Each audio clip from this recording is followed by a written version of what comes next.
جايز كيفكم؟ ان شاء الله تكونوا منيح. في هذا الفيديو جايز ما بدي اطول عليكم. قبل ما ابدا كل شيء لا تنسى اللايك والاشتراك. يلا نبدا. بسم الله يا جماعه. في هذا الفيديو جايز اذا ما فهمت اي شيء في ماده رياضيات، علميه، مدنيه، اسلاميه، لغه عربيه، فرنسيه، انجليزيه، اي ماده اذا ما فهمت اي شيء كنت على حسب المثال أنت كنت يعني تدرس مع أمك درس وأعطتك أنت مثال وأعطتك عادة تضربها في عادة على حسب المثال.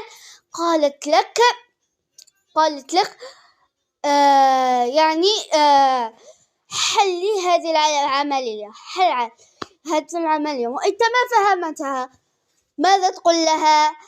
قل لها فكها لي علشان ربنا يفكها لك وبس.